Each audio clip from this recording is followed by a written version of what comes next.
नमस्कार, मैं Mahendra Shastri hot news India में आपका स्वागत करता हूँ।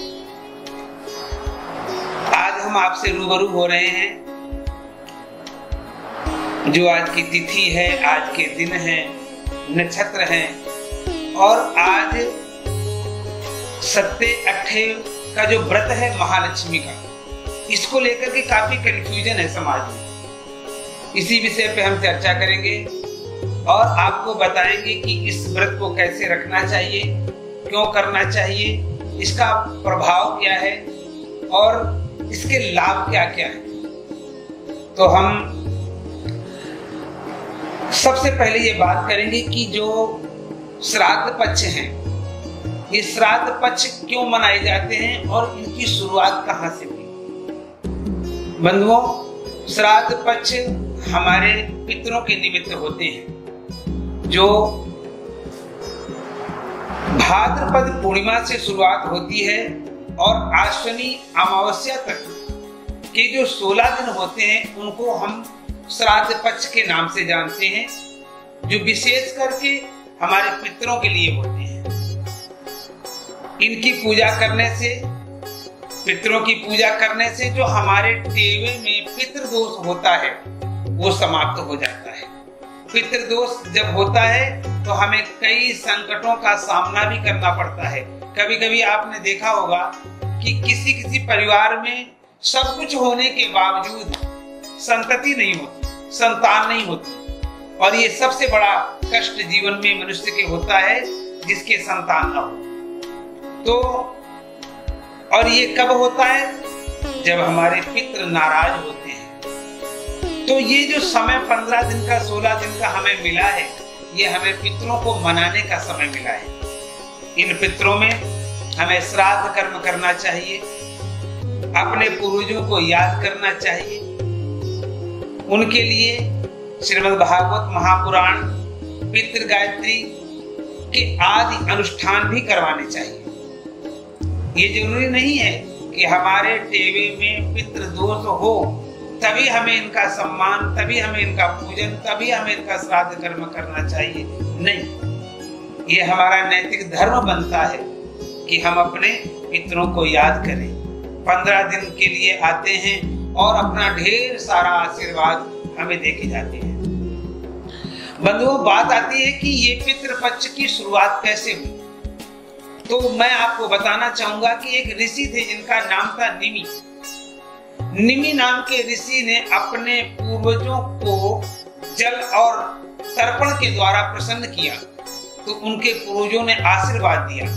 और ये जो नियम था, ये निमि महाराज को अत्रि मुनि ने बताया था। कथा प्रारंभ होती है कि जब कर्ण का स्वर्गवास होता है और कर्ण स्वर्ग में जाते हैं और उसी बीच पितृपक्षों का श्राद्ध आता है। जो हम दान करते हैं वो हमारे पितरों को प्राप्त होता है। तो कर्ण ने अपने जीवन में सिर्फ सोना ही दान किया था, सिर्फ सोने का ही दान किया था। तो जब कर्ण इस पितृपक्ष में खाने के लिए बैठे तो उनके सामने सोने के सिक्के परोसे गए। तो उन्होंने कहा कि ये तो खाने वाली वस्तु है ही नहीं। तो वहां पर जितने भी देवता थे उन्होंने कहा कि कर्ण महाराज, आपने अपने जीवन में सिर्फ स्वर्ण दान किया था, तो स्वर्ण ही आपको मिल रहा है। आपने अपने पितरों के निमित्त कुछ दान नहीं किया। अगर दान किया होता तो आपका आज यहाँ पूर्ण सम्मान होता। तब कर्ण ने कहा कि मुझे इस बारे में जानकारी नहीं है और मुझे इसके लिए समय दिया जाए। कर्ण को 16 दिन के लिए इस धरातल पर, धरा पर, पृथ्वी पर भेजा गया और उन्होंने जाकर के अपने पितरों के निमित्त श्राद्ध किया। बंधुओं, ये श्राद्ध पक्ष हमारे पितरों के लिए होते हैं। जो पितर, जो पूर्वज, जो हमारे दादा, बाबा, परबाबा, कितने हसीन सपने होते हैं उनके कि हमारा वंश है, हमारा परिवार है और ये परिवार आगे चल करके हमारा नाम रोशन करेगा। हम अपने पूर्वजों की याद में फोटोएं लगा देते हैं घर में, लेकिन साल साल हो जाता है हम उन फोटो में कपड़ा नहीं मारते। नहीं, ये पितृ हमारे देवतुल्य है। मातृ देवो भव, पितृ देवो भव, आचार्य देवो भव। ये जो माता पिता दादा दादी ये देव स्वरूप होते हैं, इनका हमें सम्मान करना चाहिए, इनका हमें पूजन करना चाहिए और फिर ये हमें आशीर्वाद देते हैं कि आपके जीवन में धन की कमी ना हो, अन्न की कमी ना हो, हमारा परिवार है इस परिवार में किसी भी प्रकार की कोई कमी ना हो, वंश की वृद्धि हो, ऐसा आशीर्वाद हमारे पितर देते हैं और हम उन पितरों को भूलने का प्रयास करते हैं। ये बहुत गलत बात है। अगर हमारे पितर नाराज हो जाएंगे तो हमारे जीवन में कई कमियां हो जाएंगी जिनको हम पूर्ण नहीं कर पाएंगे। इसलिए इन 15 दिनों के पितृ पक्षों में हमें अपने पितरों का मनाने का प्रयास करना चाहिए, अपने पितरों को जल देना चाहिए।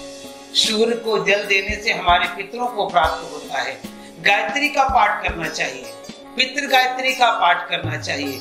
रोज सवेरे उठ करके अपने गुरुजनों का, अपने पितरों का ध्यान करना चाहिए। स्नान आदि करने के बाद तिल जौ के द्वारा उनको अर्घ देना चाहिए। ओम पितृभ्या नमः सूर्य के मंत्र का जाप करना चाहिए, क्योंकि सूर्य हमारे पितरों से रिलेटेड है। ओम यही सूर्य सहस्रांशो तेजो राशि जगतपते अनुकंपय मां भक्त्या गृणार्थम दिवाकरः। इस मंत्र के द्वारा हमें सूर्य को जल देना चाहिए। उस जल में तिल, जौ, रोली, लौंग और थोड़ी चीनी डाल करके, उससे क्या होता है, हमारे पितृ जब प्रसन्न होते हैं तो हमें आशीर्वाद मिलता है। सूर्य को जल देने से हमारा ब्रेन बहुत ठीक रहता है, हमारे सोचने की, समझने की ताकत आती है। इसलिए सूर्य को जल देने से हमारी आंखों में जो आने वाली प्रॉब्लम है वो दूर हो जाती है। इसलिए सूर्य को जल दें और सूर्य नमस्कार करना चाहिए, सूर्य को देखना चाहिए। सूर्य को सुबह उठ करके जल देने से बहुत सारे रोगों का निवारण हो जाता है। इसलिए पितरों के साथ साथ सूर्य भगवान को हमेशा जल देना चाहिए और 12 महीने जल देना चाहिए, क्योंकि सूर्य से हमारा जीवन शुरू होता है, सूर्य से ही हमारा सुबेरा होता है और सूर्य से ही सांझ हो जाती है। सूर्य को नमस्कार करने से हमें तेज की प्राप्ति होती है, बल की प्राप्ति होती है, आयु की प्राप्ति होती है। अपने पितरों को दान देते समय कुश हाथ में जरूर होना चाहिए, क्योंकि कुशा का बहुत बड़ा महत्व है। भगवान ने श्रीमद् भागवत गीता में कहा है कि कुशा हमारे रोम है। क्या है? रोम। और तिल पसीने से निकले हुए हैं, इसलिए तिल भी पवित्र है और कुशा भी पवित्र है। जब भी आप तर्पण करें, जब भी आप पितृ देवों का ध्यान करें, जब भी पितरों का पूजन करें, तो उनके निमित्त आप कुश और तिल लेकर के उनका पूजन करें। कुश और तिल के द्वारा जो पूजन किया जाता है वो हमारे पितरों को प्राप्त होता है, और काले तिल के द्वारा हमारे पितृ प्रसन्न होते हैं, जौ के द्वारा हमारे पितृ प्रसन्न होते हैं। पिंड दान भी किया जाता है, जौ के आटे का पिंड बना करके वो भी अपने पितरों के निमित्त दान किया जाता है, अपने माता पिता के निमित्त दान किया जाता है। बंधुओं, माता पिता जीवन में एक बार मिलते हैं और जब उनका स्वर्गवास हो जाता है तो ये हमारा कर्म बनता है, ये हमारा धर्म बनता है, ये हमारा नियम बनता है कि हम अपने पितरों के निमित्त दान करें। घर में ब्राह्मण देवता को बुलाएं, उनके पद प्रक्षालन करें, उनको देव रूप में याद करें। आप ये न सोचे कि आपके यहाँ एक ब्राह्मण आया है, नहीं, अपने पितरों का ध्यान करें। हमारे पिता आए हैं, हमारे दादा आए हैं, हमारे नाना आए हैं, जो गए हैं उनको याद करें और याद करके ब्राह्मण देवता को बिठा करके आसन में उनके पैरों को धुले और पैरों के धुलने के बाद जो जल बचता है उसको घर में छिटा दें और संपूर्ण तरीके से ब्राह्मण देवता को भोजन कराएं और यथोचित दक्षिणा दें। देखिए, कभी कभी ये होता है कि हम ब्राह्मण को भोजन कराते हैं लेकिन दक्षिणा देने में संकोच करते हैं। अरे, हम साल में एक बार पितरों के निमित्त ब्राह्मण को घर में बुलाते हैं, कम से कम वो आपके पितरों के नाम की रोटी खा रहे हैं तो उनको यथोचित दक्षिणा भी दें, वस्त्र भी दें। कम से कम आज की महंगाई के अनुसार ब्राह्मण को अगर घर में बुलाते हैं, आप क्षमा करिए, कहना नहीं चाहिए, अगर आप घर में बुलाते हैं तो ये धर्म बनता है उसे 1100 रुपए दें और उससे प्रार्थना करें कि हे ब्राह्मण देवता, आप हमारे परिवार के लिए गायत्री का पाठ करें। जब आपके घर ब्राह्मण पहुंचे तो उनसे पहले ही बोल दें कि जब तक मैं आपके लिए रोटी ला रहा हूँ, जब तक आपके लिए प्रसाद ला रहा हूँ, तब तक आप हमारे परिवार की कुशलता के लिए, हमारे परिवार की रक्षा के लिए आप एक माला गायत्री कर दीजिए। वो ब्राह्मण आपके घर में गायत्री करेंगे, भोजन करेंगे और आप उनको दक्षिणा दोगे तो वो आशीर्वाद दे करके आपके परिवार का कल्याण होगा। जब वो आशीर्वाद दे के जाएंगे तो आपके परिवार का कल्याण होगा। इसलिए मैं फिर आपसे निवेदन करूंगा कि अपने कुल देवताओं के लिए, जठेरों के लिए, पितरों के लिए आप अवश्य दान करें। अगर आप नहीं दान कर सकते हैं, आप घर में ब्राह्मण को नहीं बुला सकते हैं, तो मंदिर में जाकर के अपने पितरों के निमित्त माला लेकर के पाठ करें। मंदिर में जाकर के कुछ पुष्प आदि देकर के ब्राह्मण से संकल्प कराएं। आजकल समयाभाव है, भाग दौड़ भरी जिंदगी है, कभी कभी समय नहीं निकल पाता। वैसे तो श्राद्ध कर्म का जो समय है वो कुतुब काल का होता है और कुतुब काल शुरू होता है 11:30 बजे से लेकर के 1 बजे तक। इसी टाइम, इसी काल में हमें ब्राह्मण को भोजन कराना चाहिए, हमें मंदिर में दान करना चाहिए और इसी समय हमें अपने पूर्वजों का तर्पण करना चाहिए। विशेष महत्व रखता है ये श्राद्ध का तर्पण। इसलिए आपसे जहां तक मेरा विचार है कि जो हम अपने पितरों के लिए दान करते हैं और जो हम उनके लिए सेवा करते हैं या उनके लिए जो भी हम करते हैं, जाप करते हैं, पाठ करते हैं या हम दान करते हैं, तो मेरा अपना विचार है कि हमारे पितृ प्रसन्न होकर के हमें पौत्र, पौत्र, धन, धान्य की वृद्धि कराती है। ये 16 दिन श्राद्ध पक्ष के। और कभी कभी ऐसा सुनने को आता है कि लोग कहते हैं कि मैंने गया में जाके श्राद्ध कर लिया है, पिंडदान कर लिया है, अब मुझे श्राद्ध कर्म करने की जरूरत नहीं है। नहीं, ऐसा नहीं है। ये गृहस्थ आश्रम का धर्म है, ये नियम है कि जब भी आप रोटी खाने बैठते हैं तो 3 ग्रास तो वैसे भी निकालने चाहिए। गौग्रास, काकग्रास और स्वान ग्रास, यानी गाय के लिए और कौवे के लिए और कुत्ते के लिए, ये निकालना ही चाहिए। और जब तक ये श्राद्ध पक्ष चल रहे हो तब तक तो रोज करना चाहिए। इतना ही कर देने मात्र से हमारा कल्याण हो जाता है, हमारे जो पितृ हैं वो प्रसन्न हो जाते हैं। तो मैं हॉट न्यूज इंडिया के माध्यम से आपको ये बताना चाहूंगा, जितने भी सनातनी हैं, जो सनातन धर्म को मानते हैं, जो हमारे हिंदू भाई हैं, जो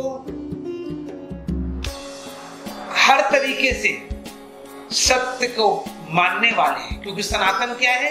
सनातन सत्य है। और सत्य क्या है? सत्य सनातन धर्म के साथ साथ ये हिंदू धर्म सत्य है, क्योंकि इसकी शाखा बहुत बड़ी है, इसकी शुरुआत बहुत बड़ी है। इसलिए जितने भी हमारे सनातनी हैं, हिंदू भाई हैं, माताएं हैं, बहनें हैं, उनसे हम निवेदन करेंगे। और एक बात, जरूरी नहीं है कि हमारे जो पूर्वज चले गए हैं उनका ही सम्मान करें, नहीं, हमारे जो बुजुर्ग, जो माता पिता घर में सयाने बैठे हैं, हमें उनका भी सम्मान करना चाहिए, उनका भी पूजन करना चाहिए, क्योंकि सबसे बड़े देवता तो वही है। उनका आशीर्वाद, उनका हाथ हमारे सिर पे रख देना ही परमात्मा के हाथ रखने के बराबर है। इसलिए जो अपने माता पिता, दादा दादी अगर घर में जीवित हैं तो हम बड़े भाग्यशाली हैं। हमें अपने माता पिता का सम्मान करना चाहिए। आप एक बार मंदिर नहीं जाएंगे तो भगवान रुष्ट नहीं होंगे, लेकिन अगर एक बार माता पिता रुष्ट हो गए तो आपका मंदिर जाना भी बेकार हो जाएगा। इसलिए घर में बैठे हुए जो हमारे माता पिता हैं, बुजुर्ग दादा दादी हैं, उनका सम्मान करना हमारा नैतिक धर्म है। उनसे बातें करो, उनको प्यार दो, और फिर देखिए उनका आशीर्वाद आपके जीवन में क्या बदलाव लाता है। तो मैं महेंद्र शास्त्री आप सबसे यही निवेदन करूंगा कि आप अपने पितरों को मानते हुए साथ में जो हमारे माता पिता हमारे घर में बैठे हैं उनका भी सम्मान करना है, और पितरों के लिए दान और पूजन करना है। ब्राह्मण को बुलाकर भोजन कराना है, गौग्रास निकालनी है, कौवे के लिए निकालना है, और कुत्ते के लिए भी देना है। इन्हीं शब्दों के साथ मैं आप सबसे इजाजत लूंगा, और फिर मिलते हैं किसी न किसी नए चैप्टर में, किसी न किसी नई खोज में, और कुछ नया लेकर के आएंगे आपके सामने। तब तक के लिए नमस्कार।